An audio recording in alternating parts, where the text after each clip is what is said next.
London, capital of Britain and probably the best-known shopping centre in the world.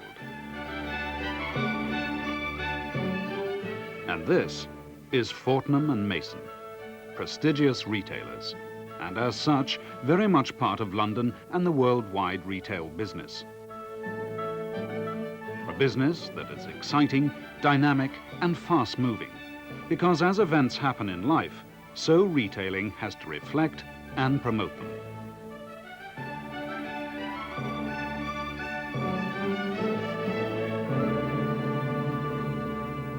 Before we look in more detail at ourselves, let's look at the world of retail in general. It's a very versatile world with many different facets. The corner shop for local needs, the supermarket for price and convenience, the chain store for standardized goods, the specialty shop for exclusive products, the department store for a wide selection of merchandise under one roof,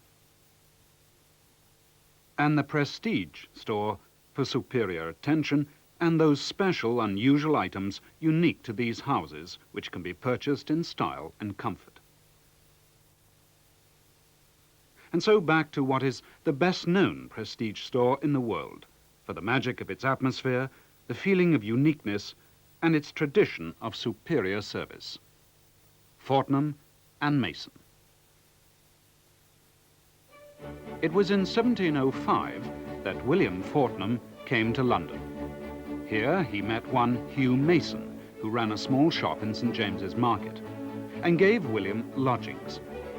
Within 2 years, William had become a footman to Queen Anne and a grocer in his spare time, thereby also establishing the connection with the royal family that has continued to this day.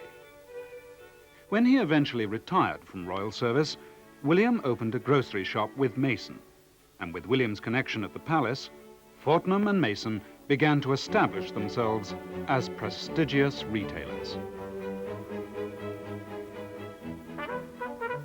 During the Victorian era, Fortnum and Mason thrived, and so began a great period of prosperity.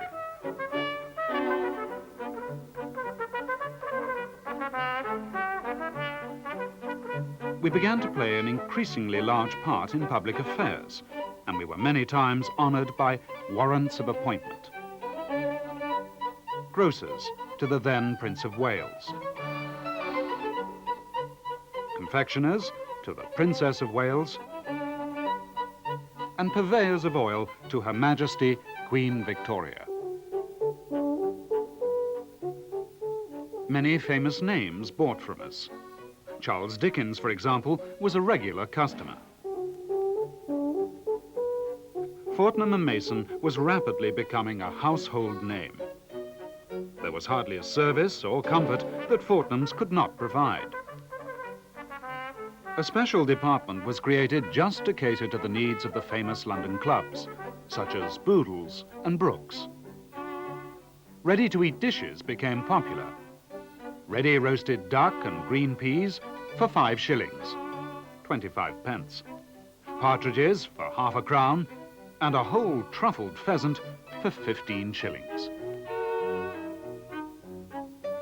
In 1886, a horse-drawn cab brought an American, Mr. Hines, to Fortnum's to sell his new range of canned foods, and we were the first in Britain to sell Hines canned products.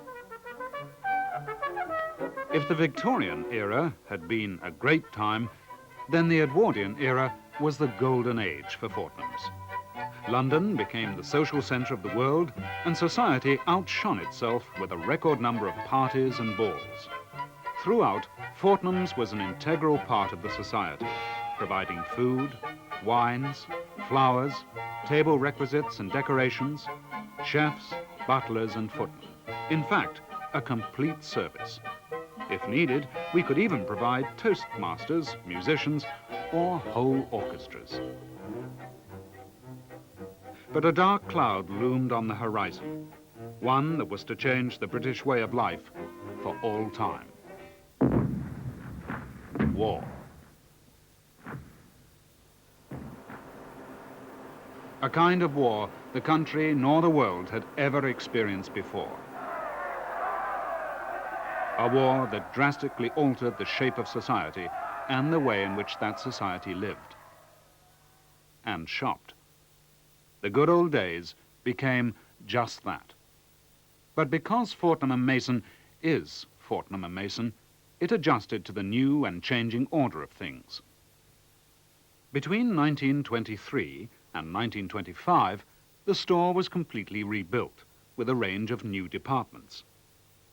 The Fortnum label had always meant the highest quality on a jar of caviar or on a packet of tea, and it now began to mean as much on an exclusive dress or hat. Ladies' fashions, kitchenware, perfumes, all were gradually offered by Fortnum's as the years went by. To have tea out at Fortnum's became a very special occasion.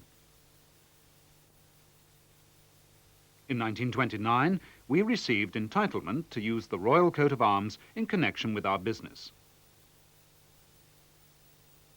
The Second World War brought further changes in society and its economic structure.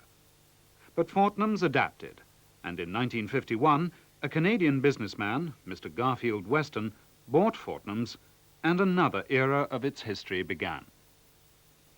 In 1957, Fortnum celebrated 250 years of continuous trading in Piccadilly, while still maintaining the highest standards.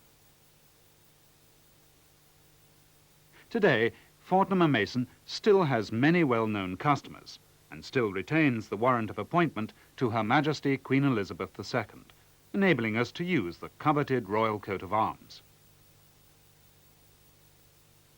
An increasing proportion of our business comes from visitors to London who come into our store both to buy and experience some of the magic which is traditionally Fortnum and Mason. All these purchases are very important to us, and visitors can expect to receive the same level of unrivaled service as our regular customers. Wealth being more readily available to all, our customers are no longer just from one or two stratas of society, but from all stratas. Many are looking for an even greater range of goods with improved quality and service to match. In a changing world with greater costs affecting us all, sales growth is of major importance to us. So in 1982, we completed a major refurbishment of our ground floor area.